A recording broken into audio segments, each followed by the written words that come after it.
can run and you can tell a story.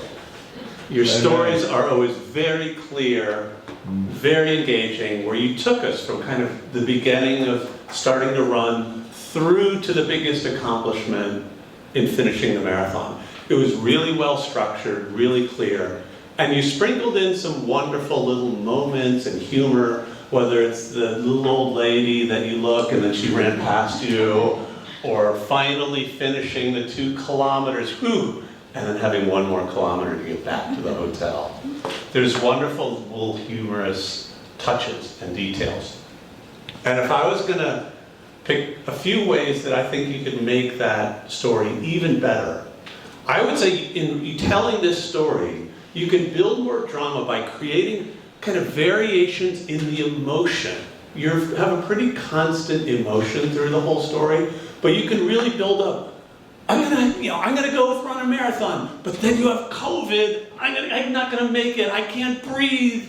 And then you finally get over it, and you're running longer, and you're getting up, and you finally do the long run, and you register for it. You're gonna reach your dream, and then you get the invitation for a wedding in Bali. Oh no, how am I gonna?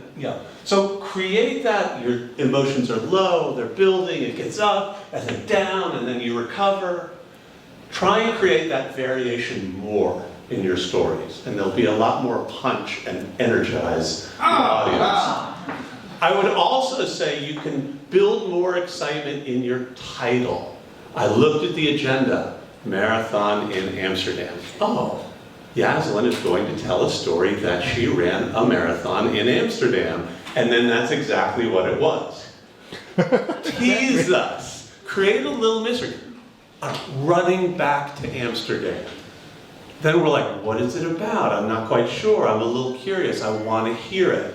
So like, tease us a little more. In the title, it has to be relevant, but get a little more spicy.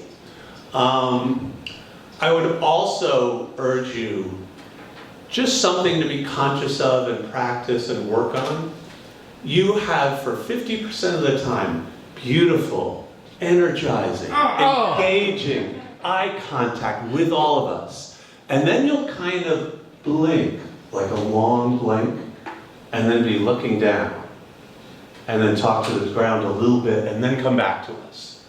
Like you have this variation where if you just keep a more constant, engaged eye contact with people, because you'll kind of get caught up in your head and then you'll want to retreat and be, So just think about that, work on that, but it's a wonderful story, it's well structured, it's interesting, we all loved it. And if you work on just those 3 things, title, more drama, and eye contact, keep it up, great work.